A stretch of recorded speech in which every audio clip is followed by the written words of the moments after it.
السلام علیکم ورحمۃ اللہ وبرکاتہ۔ جتنے بھی ہمارے ویور ہیں، آج کے ویڈیو میں ان سب کو خوش آمدید کہتے ہیں۔ جہاں بھی جس جگہ سے بھی ہمارے بھائی جو ویڈیو دیکھنے والے ہیں، دعا ہے کہ اللہ تبارک و تعالی ان تمام کو اپنے بچوں کے ساتھ، اپنے والدین کے ساتھ، اقاربہ کے ساتھ خوش و آباد رکھے۔ آج کا ویڈیو جو ہے وہ جانوروں کے بارے میں ہے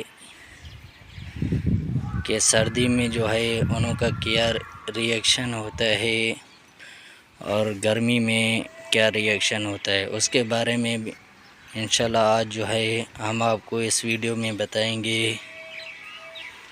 اس سے پہلے آپ بھائیوں سے ایک چھوٹی سی ریکویسٹ ہے کہ اگر ابھی تک جو ہے آپ نے ہمارے چینل کو سبسکرائب نہیں کیا ہے تو چینل کو سبسکرائب کیجیے اور ویڈیو کو لائک اور شیئر کیجیے۔ تو یاد رہے کہ جب گرمی آتے ہیں تو اس وقت جو ہے جانوروں کو اتنا زیادہ جو ہے باہر نہیں باندھا جاتا ہے، اور اکثر جو ہے انہوں کو سایہ میں باندھا جاتا ہے، اور سردیوں میں جو ہے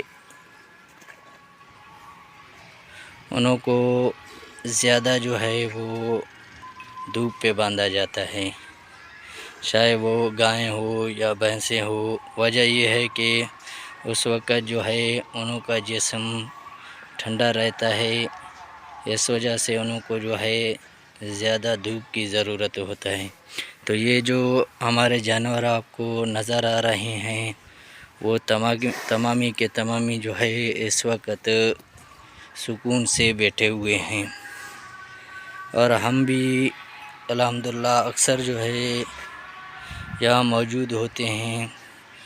جب انہوں کو جو ہے دھوپ کا تپش زیادہ محسوس ہوتا ہے تو اس وقت جو ہے وہ کھڑے ہو جاتے ہیں، گویا کہ ایک قسم کا بلاوا ہے کہ ہمیں جو ہے ابھی اندر کیا جائے۔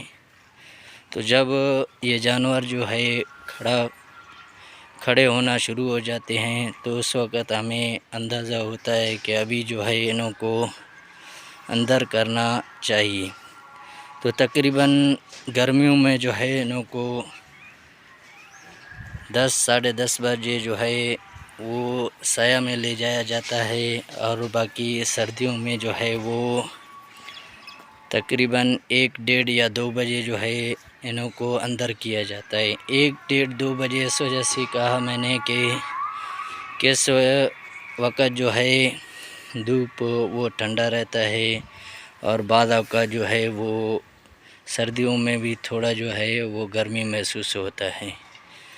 تو یہ تھی ہماری آج کی ویڈیو سردی اور گرمیوں کے بارے میں اور جانوروں کے ریئیکشن کے بارے میں۔ تو ابھی جو ہے آپ کا بھائی آپ سے اجازت چاہے گا، ملیں گے اگلے ویڈیو میں انشاءاللہ۔ خدا حافظ۔